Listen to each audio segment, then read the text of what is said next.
Everyone,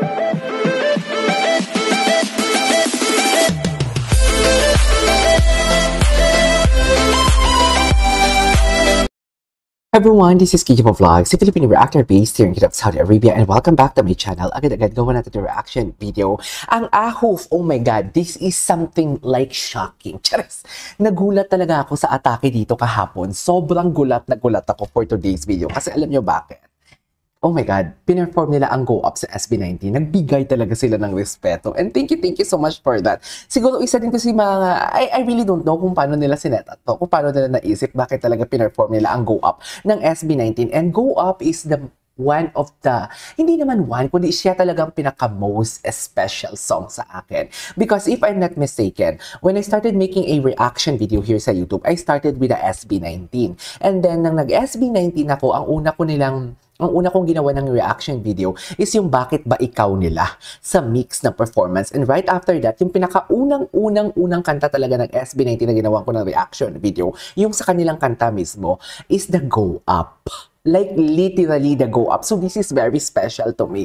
So actually napanood ko na yung ibang clips kahapon, but I refrain talaga, nagre-repost lang ako or repost na ginawa ko para at least ang engagement maganda sa TikTok ng uploader talaga. But nevertheless, we will make a reaction video kasi Tagalog ang kantang to sa totoo lang. So, nag-effort talaga ang ating mga boys, ang ating mga baby boys. And wait lang, bago matapos ito, after watching the said performances ng Ahoof last night, alam nyo ba na nasiswerve ako ni Daisuke. Mami, iba ang performance ni Daisuke. Doon lahat naman sila perfect talaga. And also Woongki. Oh my God. Grabe ang performance ni Woongki and ni Daisuke kagabi. Kitang-kita ko. And of course, JL talaga Parkhan. Lahat naman sila given na, pero extraordinary talaga ang binigay ni Daisuke talaga kagabi sa akin na napanood ko. And also Woongki. Iba ang cutie ni Woongki. And Woongki talaga, very comfortable talaga si Woongki, no? He even asked talaga ang nameless fan. Alam mo, nalulungkot ako kasi alam niyo bakit? Nag-umpisa talaga ang mga Pilipino na sinasabi nilang jobless. Tapos aside from that, hanggang ngayon, nameless pa din. So parang less pa din talaga tayo for today's video. So, it won't take any longer. Tama na yung introduction natin. Gawa natin ito reaction video. Shout out kay Fanboy Doll Arch. Sa kanya to yung video na to. If I'm not mistaken, nag-upload dito ng mga Horizon videos before Kaya naalala ko siya. So yeah, without further ado, let's start this reaction video.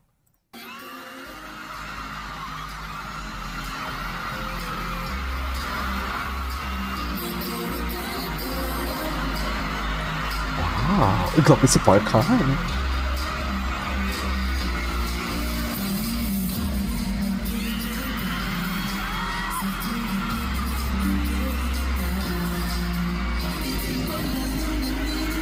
Galing.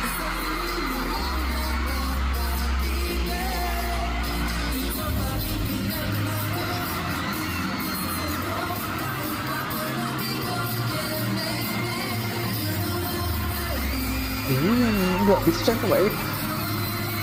Sabi mo. Grabe si Sheehan, no?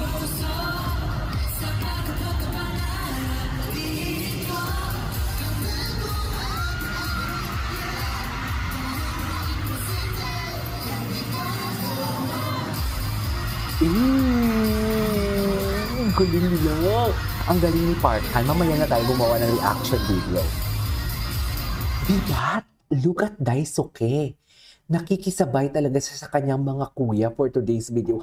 Kaya manghang-mangha talaga ako kay Dayday. Charis! At doon ko lang nalaman na Dayday pala ang tawag sa kanya. Manghang-mangha talaga ako kay Daisuke. Literal. Ang gwapo niya pati, kaso minor. Charis! Paano naman yun? Minor kasi.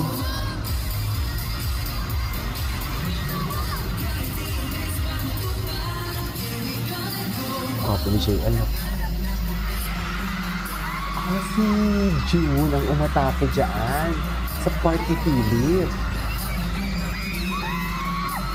Oh, doon dito. Yung cute yung choreography nila.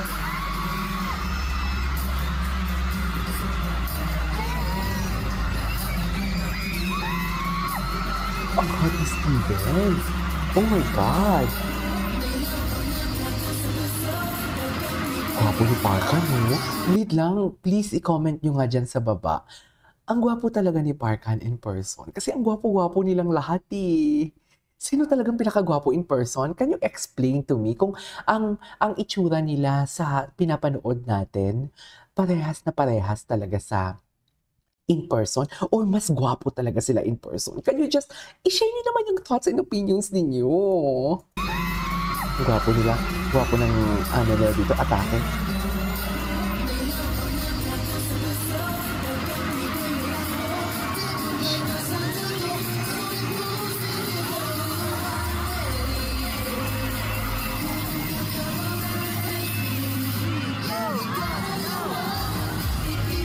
Ganda ng footworks nila.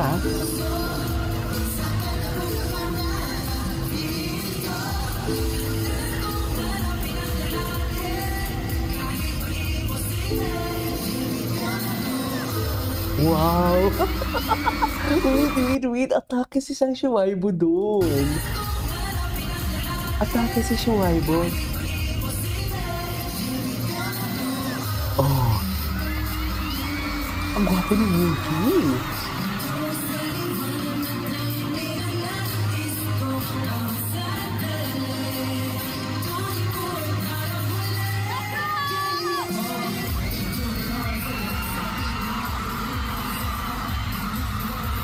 Oh my God. Wala na yung balahibo ko.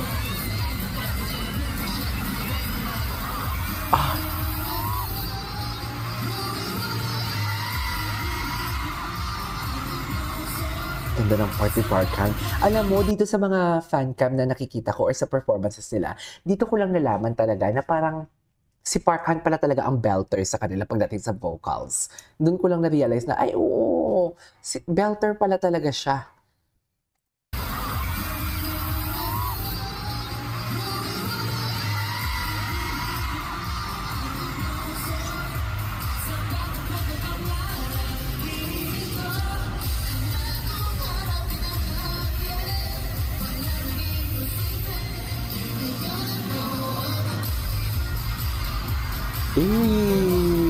Ganyan ba talaga dapat, ma'am?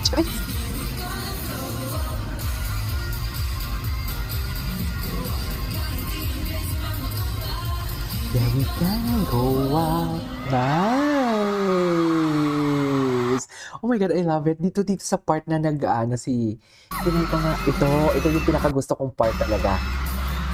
Kay Steven na part, yung parang nagdo-doggy sila. Pero ang galing nila magtagalog. Yan oh. Ang gwapo ni Steven, no? Oh my God. So this is our for today's video. Nag-go up Aho Fancam Rendezvous in Manila Araneta Coliseum. I love it. Thank you, Fanboy Dal Arch. This is KJ Vlogs and see you on my next vlog. Bye.